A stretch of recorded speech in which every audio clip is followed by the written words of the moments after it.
అమృతధారలకి స్వాగతం. ముందుగా అందరికీ నమస్కారం. ఈ వీడియో సమాసాలు పార్ట్ 3గా పరిచయం చేస్తున్నాను. ఇందులో ద్వంద్వ సమాసము, బహువ్రీహి సమాసము, అవ్యయీభావ సమాసముల గురించి పూర్తిగా తెలుసుకుంటారు. సమాసము అనగా రెండు వేర్వేరు అర్థాలు గల పదాలు కలిసి ఒక కొత్త అర్థవంతమైన పదముగా ఏర్పడటాన్ని సమాసము అంటారు. సమాసంలో మొదటి పదాన్ని పూర్వపదమని, రెండవ పదాన్ని ఉత్తర పదమని అంటారు. ద్వంద్వ సమాసం. ద్వంద్వ సమాసం యొక్క లక్షణాలు. ఉభయపద అర్థము ప్రధానముగా గల సమాసమును ద్వంద్వ సమాసము అంటారు. అనగా ఈ సమాసంలో పూర్వపదానికి ఉత్తర పదానికి సమాన ప్రాధాన్యత ఉంటుంది. ఈ సమాసము రెండు గాని అంతకంటే ఎక్కువ గాని విశేష్యములకు అనగా నామవాచకములకు మధ్య జరుగు సమాసము. ఈ సమాసంలో సమాసంలోని రెండు పదాలు క్రియతో అన్వయించబడతాయి. పదాలు సమసించిన తర్వాత బహువచన పదముగా మార్పు చెందుతుంది. ఉదాహరణకు ఈ వాక్యాన్ని పరిశీలించండి. అన్నదమ్ములు బడికి వెళ్ళారు. ఇందులో అన్నదమ్ములు అనేది సమాస పదం. ఈ సమాస పదంలో రెండు నామవాచకాలు ఉన్నాయి. విగ్రహ వాక్యం చూడండి. అన్నయ్యును తమ్ముడును. ఈ అన్న తమ్ముడు అనేటివి రెండు నామవాచకాలు. అన్నదమ్ములు బడికి వెళ్ళారు అనేటువంటి ఉదాహరణలో వెళ్ళారు అనేది క్రియ. ఇక్కడ ఎవరు బడికి వెళ్ళారు అని ప్రశ్నించుకుంటే అన్నయ్యను బడికి వెళ్ళాడు, తమ్ముడు బడికి వెళ్ళాడు. అనగా సమాస పదంలోని అన్న తమ్ముడు అనే రెండు పదాలు వెళ్ళారు అనే క్రియతో అన్వయించబడుతున్నాయి. కాబట్టి ఇందులో రెండు పదాల అర్థాలు ప్రధానమే. పదాలు సమసించిన తరువాత బహుత్వము చేరుతుంది అన్నాం కదా. ఇక్కడ చూడండి, అన్న ప్లస్ తమ్ముడు అన్నదమ్ములు. ఇక్కడ బహువచనం చేరింది. కాబట్టి ద్వంద్వ సమాసం ఈ లక్షణాలను కలిగి ఉంటుంది. ఉదాహరణలు పరిశీలిద్దాం. సమాస పదం సీతారాములు. విగ్రహవాక్యం సీతయ్యను రాముడును.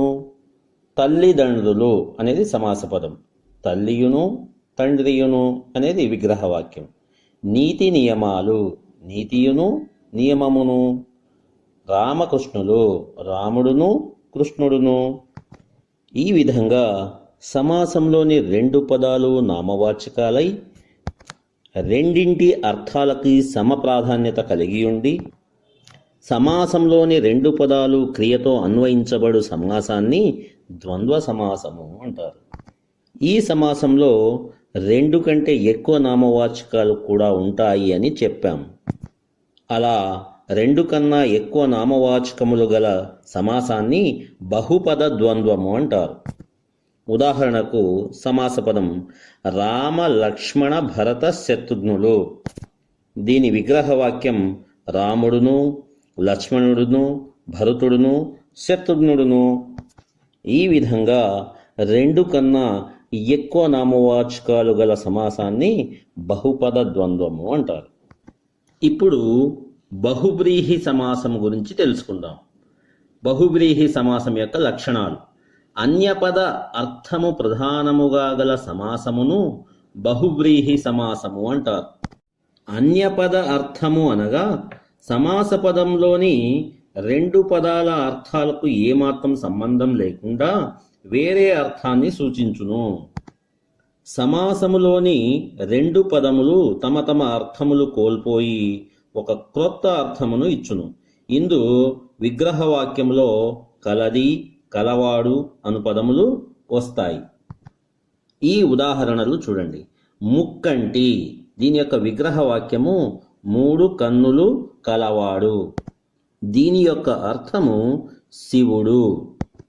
ఈ ఉదాహరణలో సమాస పదంలోని మూడు అనే పదానికి కానీ కన్నులు అనే పదానికి కానీ సంబంధం లేకుండా శివుడు అనే కొత్త అర్థాన్ని సూచిస్తున్నది.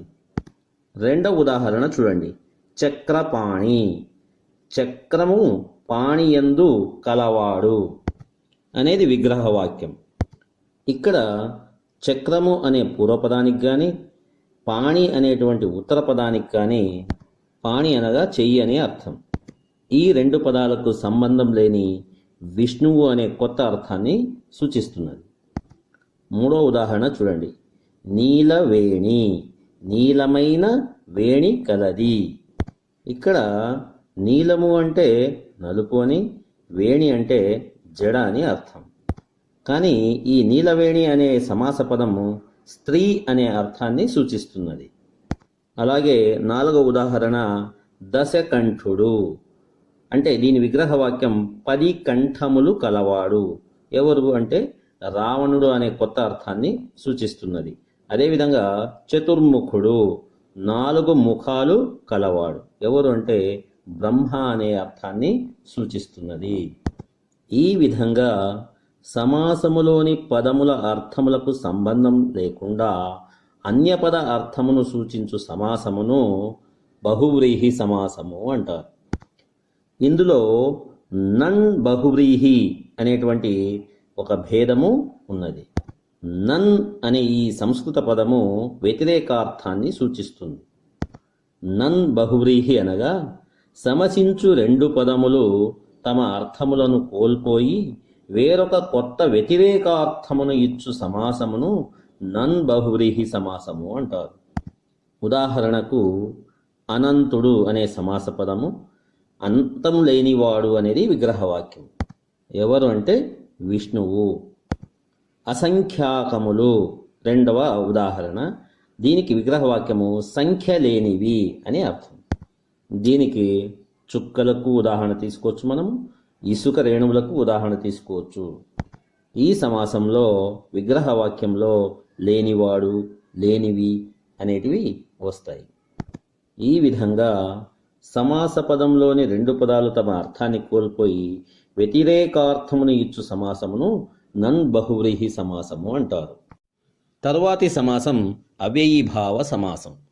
అవ్యయీభావ సమాస లక్షణాలు. అవ్యయములకు ఇతర పదములకు జరుగు సమాసమును అవ్యయీభావ సమాసం అంటారు. ఈ సమాసంలో పూర్వపద అర్థం ప్రధానంగా ఉంటుంది. ఈ సమాసంలో పూర్వపదంగా అవ్యయం ఉంటుంది, అనగా అవ్యయం యొక్క అర్థమే ప్రధానంగా ఉంటుంది. అవ్యయము లింగ, వచన, విభక్తి శూన్యముగా ఉంటుంది, అనగా స్త్రీలింగ, పుంలింగ పదాలతో ఉపయోగించిన, ఏకవచన బహువచన పదాలతో ఉపయోగించిన, ఏ విభక్తితో ఉపయోగించినా దాని యొక్క అర్థము రూపము మారదు అని అర్థం. ఈ అవ్యయీభావ సమాసములన్నీ కూడా సాంస్కృతిక సమాసములు. అవ్యయాలకు కొన్ని ఉదాహరణలు చూడండి. తెలుగు అవ్యయాలు ఉదాహరణకు చూసి, చేసి, చూడక, చేయక, చూడన్, చేయన్, చేసినన్, యు, ను, కనుకన్, కాబట్టి, అహో, ఓహో, ఔరా, అయ్యో, అక్కట, బాగుబాగు, ఛీ, థూ, ఆ, ఏ, ఓ ఇలా మొదలైనవన్నీ కూడా తెలుగు అవ్యయాలు. తెలుగులో వాడబడుతున్న సంస్కృత అవ్యయాలు కొన్ని ఇక్కడ ఇచ్చాను చూడండి. ఉదాహరణకు యథా, బహుశ, సర్వత్రా, సర్వదా, బహుదా మొదలైనవి సంస్కృత అవ్యయాలు. అవ్యయములు లింగ, వచన, విభక్తి శూన్యములు అన్నాము కదా. ఈ ఉదాహరణను పరిశీలించండి. యథా అనున్నది అవ్యయము, దీన్ని ఉదాహరణగా తీసుకున్నాము. ఈ మొదటి రెండు వాక్యాలు పరిశీలించండి. ఒకటవది, యథావిధిగా ఆమె బడికి వచ్చింది, యథావిధిగా అతడు బడికి వచ్చాడు. మొదటి వాక్యంలో యథా అనేటువంటి ఈ అవ్యయాన్ని ఆమె, ఇక్కడ ఎర్రసిరాతో గీత గీసి చూపించాం కదా, ఆమె అనేది స్త్రీలింగము. ఈ స్త్రీలింగంతో మనము ఉపయోగించినప్పుడు యథా అనేది ఏ విధంగా ఉందో కింది వాక్యం చూడండి. అతడు అనేది పుంలింగం. ఈ విధంగా అతడు అనేటువంటి వాక్యంలో కూడా యథా అనేది అలానే ప్రయోగించాం. ఇక్కడ మొదటి వాక్యంలో స్త్రీలింగంతో ఉపయోగించినటువంటి వాక్యంలోను, రెండవ వాక్యంలో అతడు అనే పుంలింగంతో ఉపయోగించిన వాక్యంలోనూ రెండింటిలోనూ యథ అనేది ఉపయోగించాము. కానీ ఇది మారలేదు అనే విషయాన్ని మనము ఇక్కడ గమనించాలి. ఇక తర్వాత 2 వాక్యాలు పరిశీలించండి. యథావిధిగా విద్యార్థి బడికి వచ్చాడు. రెండవ వాక్యం చూడండి, యథావిధిగా విద్యార్థులు బడికి వచ్చారు. ఈ 2 వాక్యాల్లో మొదటి వాక్యంలో విద్యార్థి అనేది ఏకవచనంతో యథ అనేటువంటి అవ్యయాన్ని ప్రయోగించాము. రెండవ వాక్యంలో విద్యార్థులు అనే బహువచనంతో కూడా యథ అనేటువంటి అవ్యయాన్ని ప్రయోగించాము. 2 వాక్యాల్లోనూ యథలో ఎటువంటి మార్పు లేదు. అనగా ఏకవచనంతో ప్రయోగించిన బహువచనంతో ప్రయోగించిన అవ్యయము మారదు అనే విషయాన్ని ఇక్కడ గమనించాలి. ఇక తర్వాత 2 వాక్యాలు చూద్దాం. యథావిధిగా వారి యొక్క కుక్క నన్ను భయపెట్టింది.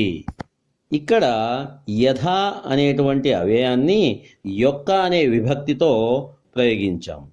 రెండవ వాక్యంలో యథావిధిగా నీ చేత నేను రక్షింపబడ్డాను.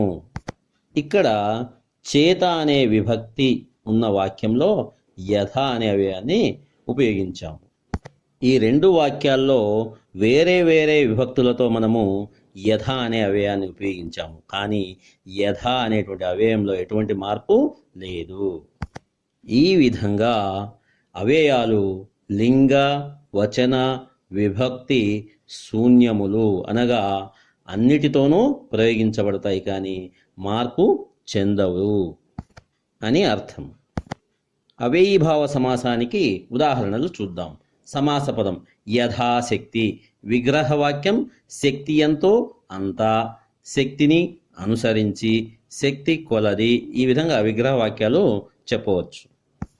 రెండవ ఉదాహరణ అనువర్షము. వర్షమును అనుసరించి అనేది విగ్రహవాక్యం. మూడవ సమాస పదం ప్రతిదినము అనగా దినము దినము. ఆబాల గోపాలం.